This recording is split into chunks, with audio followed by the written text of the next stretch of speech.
They weren't some random crew. The Hyena Crips were a violent Crips set rooted in East Flatbush, Brooklyn, tied to murders, robberies, fraud, and federal racketeering for over a decade. Think about it. A street group operating in one of NYC's toughest neighborhoods that didn't just hustle drugs or guns, they allegedly made money through bank and unemployment fraud on top of brutality. Federal prosecutors say members even used social media emojis, bluish-purple faces with horns or hyena imagery, as symbols of their network and reputation. But the story most people fixate on isn't just who they were. It's how their moves, beefs, and violence eventually made them a target for a decade-long federal takedown, from parade stabbings to elite crimes. Stay tuned. Part 2 breaks down how this crew actually operated on the streets and in the shadows. Did they build a system or just leave a trail?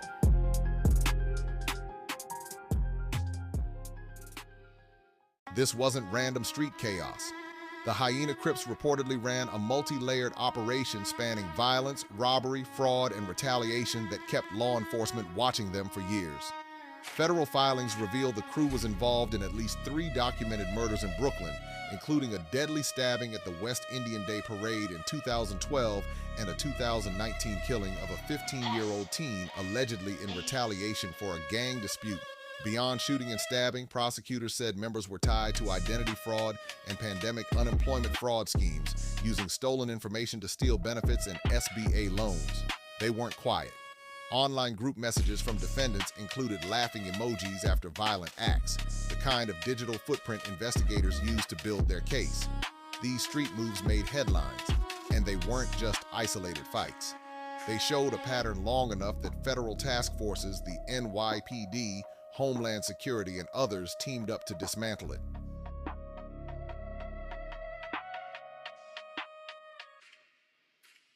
This is where it collapses. After years of alleged violence, murders, robberies, fraud, it wasn't just street cops watching the Hyena Crips anymore. Federal authorities built a racketeering indictment that spanned years and multiple crimes, charging members with murder, attempted murder, robbery, identity fraud, and conspiracy.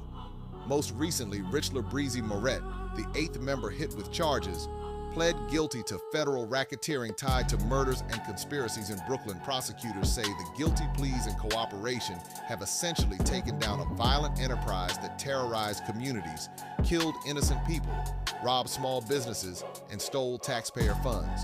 Previously, one Hyena Crips member was sentenced 30 years for a 2019 teen murder and related racketeering acts, showing the legal consequences of their reign. At the end of the day, this was systematic federal law enforcement, taking what started as local violence and turning it into decades in prison. What can be done to end cycles of violence?